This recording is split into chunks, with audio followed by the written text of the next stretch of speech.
So first of all, welcome. We appreciate everybody being here today, and we had good weather, finally no rain, so it's awesome. I'd like to have the Christian Business Luncheon board members raise your hand if you have to stand up. Have any questions? Meredith and Dave. How many pastors do we have today? I know we have Pat. Yes, I'm it. You're it. You're it.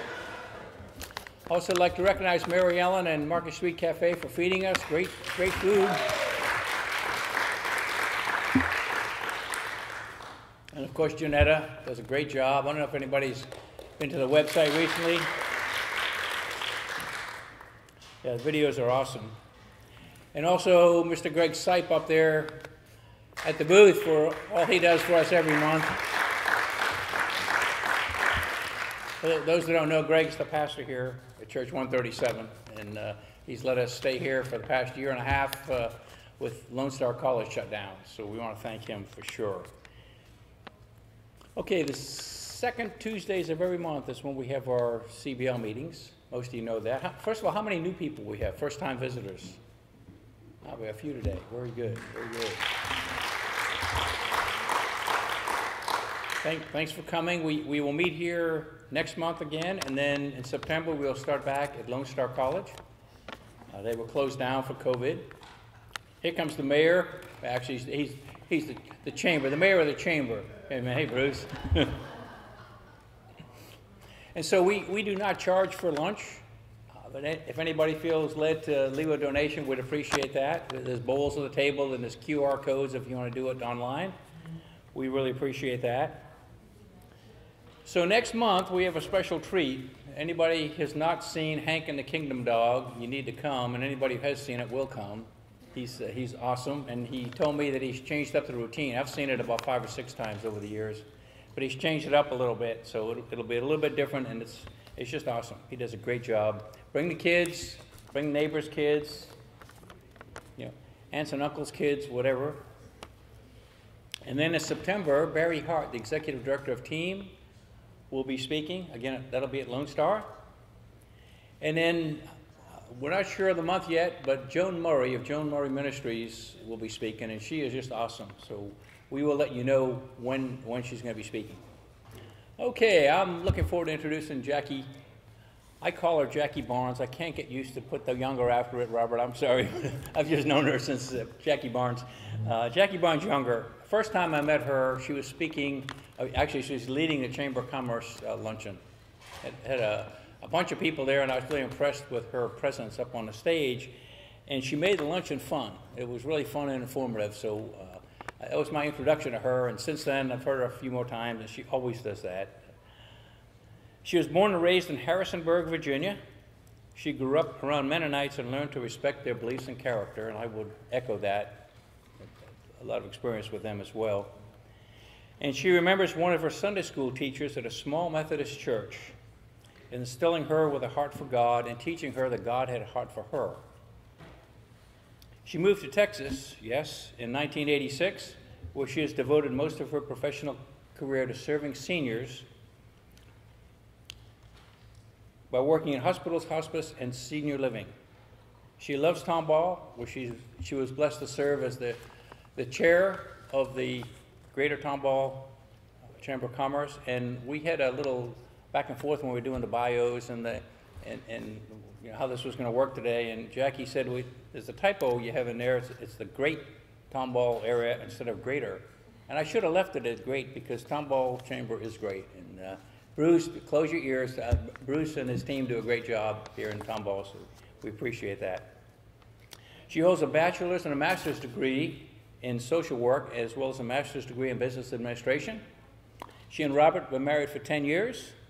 She inherited 2 beautiful daughters and 2 amazing grandsons. And she and Robert worship at Living Word Lutheran Church in the Woodlands, and I'm looking forward to hearing Jackie's message.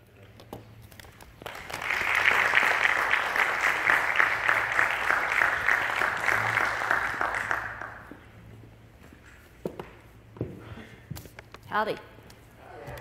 So, I'm really comfortable in front of the Chamber of Commerce. I'm really comfortable in lots of settings where I do professional speaking. I had my own business as a professional educator and speaker for 2 years.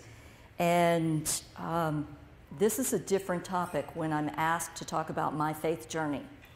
And it's a bit of a broken road.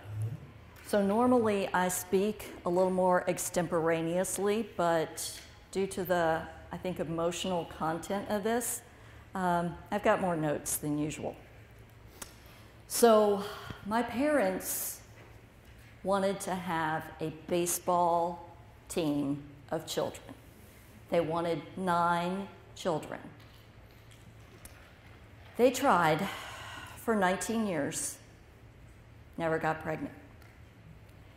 So they were living away from my mom's hometown, and they moved back to the hometown. And while they were trying to conceive, they were doing what you did back then, like taking temperatures, and Dad would come home from work when it reached that particular threshold of supposed fertility. And I think my dad always said he had fun trying. So he had a great sense of humor, and I was definitely a daddy's girl. Once they moved her back to her hometown, she was pregnant within 3 months. And so there's something to be said about our bodies and our spirits and what our bodies know is right for us. So there I was. And as Paul alluded, one of my really positive first memories of a Christian influencer was Kathy Tomball. She was a Sunday school teacher. She was very mild-mannered. She was very kind. And she knew that I needed some temperance. We were doing a craft project. We were talking about the fruits of the Spirit. I thought she gave me the word temperance because I was 8 years old and I was a really good speller. Apparently, that's not why she gave me that word.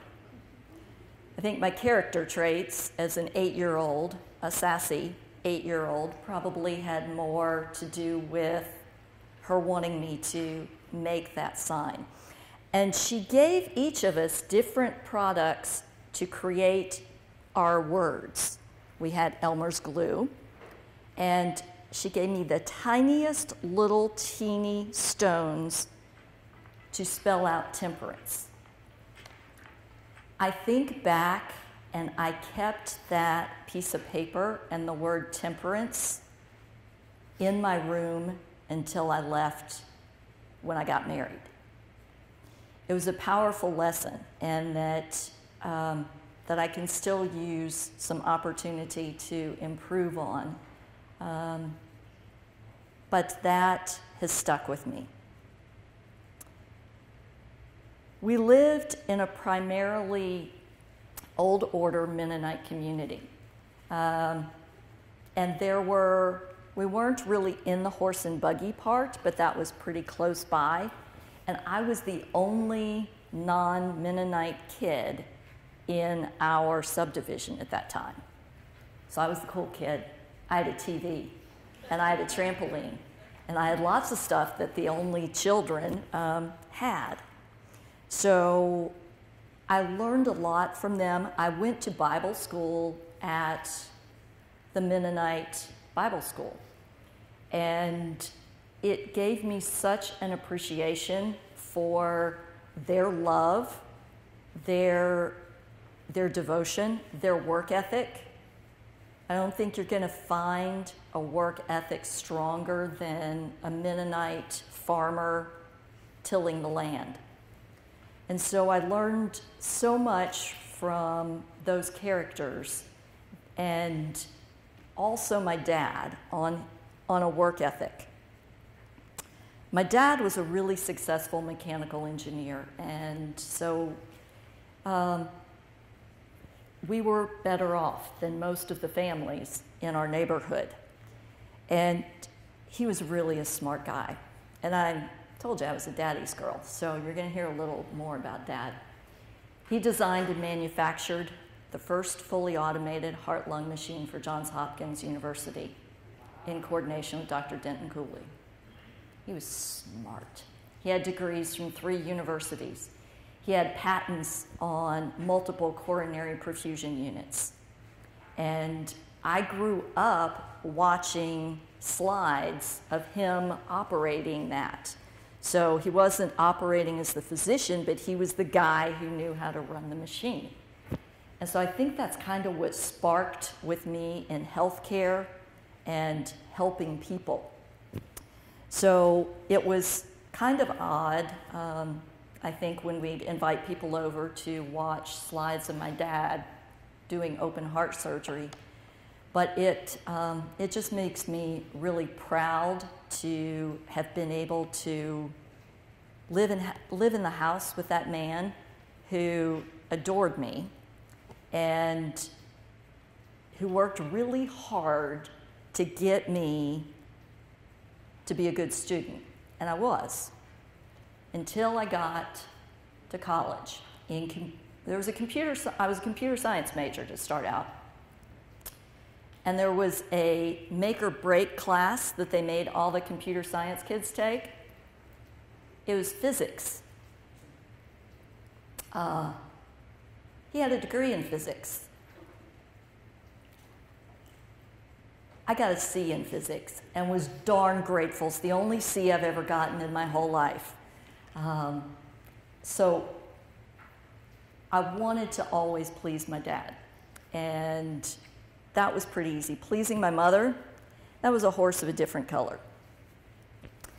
My dad's dad was a federal court judge. There were lots of Methodist ministers in both sides of our family. So we were really primarily churched in a Methodist church.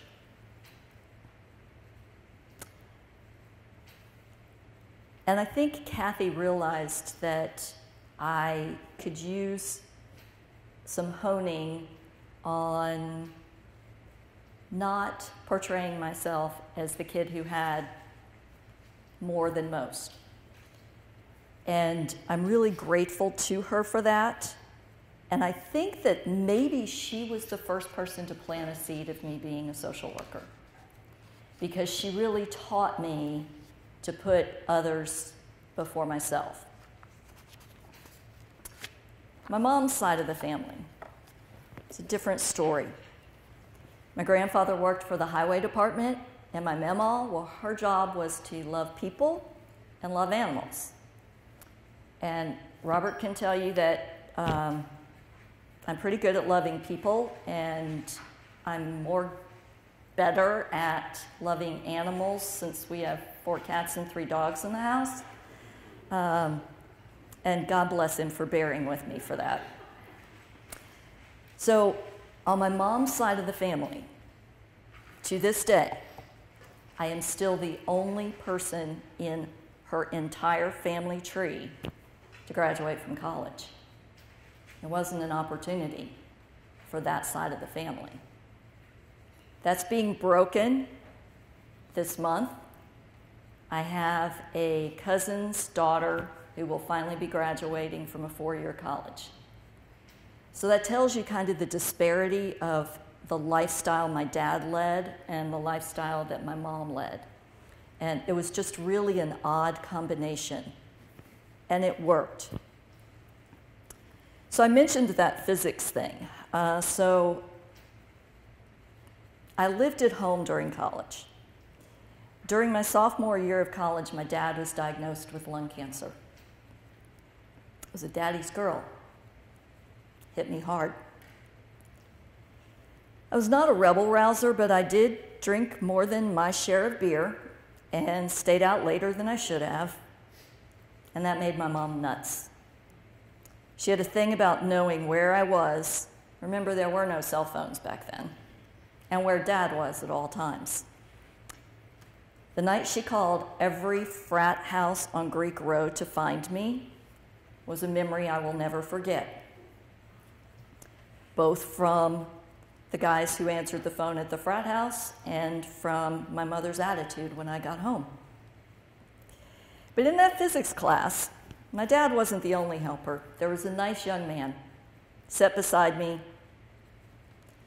was a huge auditorium, and no matter where I sat, he'd come find me. He was a good and kind and loving man. He asked me out every single weekend for nearly a year, and I said no. He later proposed, and we set the date for June 21st.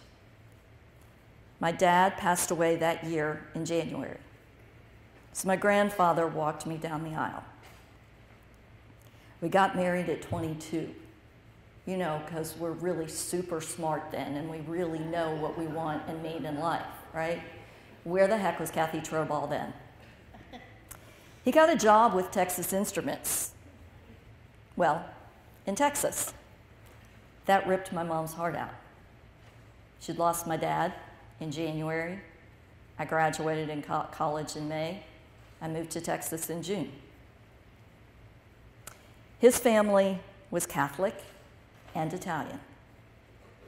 I was neither. In fact, my husband was the first person in any generation of his family to marry someone who was neither Catholic nor Italian. They were not charmed by him wedding a Protestant Scotch-Irish lassie. That ripped his parents' heart out. He and I attended a Methodist church, and I remember when they'd come from Dallas to see us, they came and they wanted to go to church with us.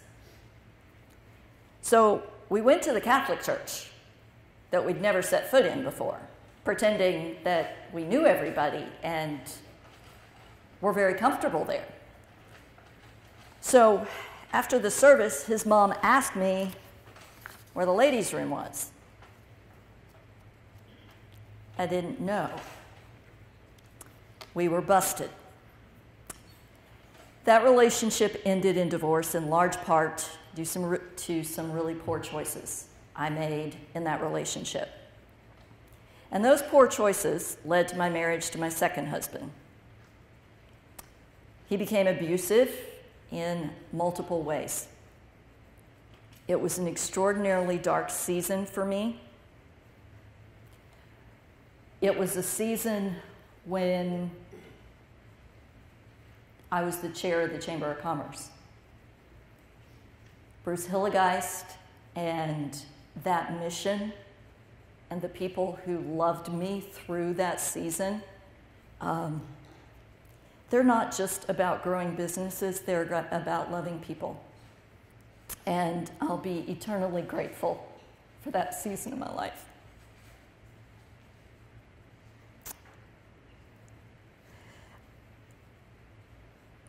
Somehow, I found the courage to file for divorce. And I owe an eternal debt of gratitude to Pastor Tim Neekirk at Salem Lutheran Church for his Kleenex bill and his good advice and his great wisdom and his building up my courage. So that's strike two. That season of my life reminded me of the story of the woman at the well in John 4, who was too embarrassed to go to the well at 6 a.m. and went at noon instead. He always meets us where we are. The same woman was the same woman of John 8. None of us are without sin. Interestingly, most scholars believe that that woman was Mary Magdalene, the first person that Christ revealed himself to after the resurrection. Somehow that story gave me a little more power. It took a while, but I ventured out on eHarmony. One of the pictures they sent me was of a guy at Christmas opening his present. He was in a wife-beater shirt and opening a chainsaw. That's who they thought I should be matched with. I don't really understand the process. And I swore I would never get married again. Most people go through several matches before they find their perfect match. Robert Younger was the first match and only match that I accepted. He'd been divorced longer than I had, so I believe I was match number 82 for him. He said he met lots of ladies looking for a free meal. We met at Shirley Acres after our respective church services. I had a coupon, and I paid for lunch. He was smitten in that moment. And yesterday was the 12th anniversary of that date at Shirley Acres. That was not strike three. That, my friends, was a grand slam home run. God can walk you through. And this journey has had lots of pain, and sharing this with you in some ways is empowering, and in some ways is, I think it's just really empowering is kind of what I'm feeling now. It's not what I felt when I wrote it, but it's what I feel when I'm brave enough to share my story. And I think if all of us take off our makeup and take off the facades and we tell each other the hard parts of our lives, that's where real growth and real relationship begins. So thank you.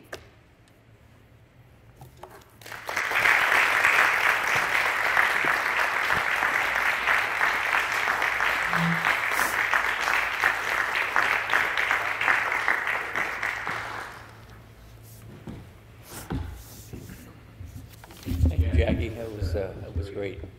Any questions? Where's the rest of the story? Okay. So I've spent most of my career taking care of seniors, whether that's in assisted living, home health, hospice, and another sad piece of my journey, I was working for a company, and it was an independent assisted in memory care. And you all know during COVID, we weren't letting families in. Families were getting ticked off. They weren't moving people in. They were taking people out to take them home because they wanted to love on them. And so we got through that season. We held off. We didn't have a single positive COVID test in any of our residents until December 13th. You think about when COVID started. That was a long time to keep 150 people COVID-free. The end of February, I got a raise, highest raise possible in the company. 2 weeks later, I was put on an action plan and subsequently terminated because I did not meet the financial goals. So that's another chink in my self-esteem, because that really that's who I am. Those of you who know me know that's my heart. So right now I am working for Traditions Hospice. I'm a social worker, and I started last Monday. And my dad died under hospice care. My mom volunteered for hospice for 10 years. My stepdad died under hospice care. And so it is something I'm really comfortable with. And oddly, I'm good at that, which people kind of find unusual. But pastors, you know that you have to be good at the hard stuff. So that's the blessing that I have. And the biggest blessing that I have, I think, personally, when I was running that senior living facility, I was on call 24 hours a day, 7 days a week, for 7 years straight. And I'm not anymore. My phone's over there. So that's what I'm doing. And so thank you for asking. And any other questions? Are most hospice programs Christian-based? Virtually all of them in the South, we'll say. I don't know any that doesn't have a Christian component. There are a few that will have, Jewish hospices are kind of unusual to have, and there are a variety of religions that are really kind of poorly supported with hospice. Most hospices really are based on Christian principles. And so, yay, God. Yay, Jesus, right? And as a Christian social worker, I have had to interact with a Muslim family. And one of the things that they said is, well, you can't tell mom she's dying. And I said, ask her if she knows what's happening to her. She knew. You know when you're dying. Alzheimer's may alter that a little bit, but she knew. So honoring the spirit of knowing in each individual is what really matters. Anything else? I didn't bring pictures of the grandsons, so thank you for your interest.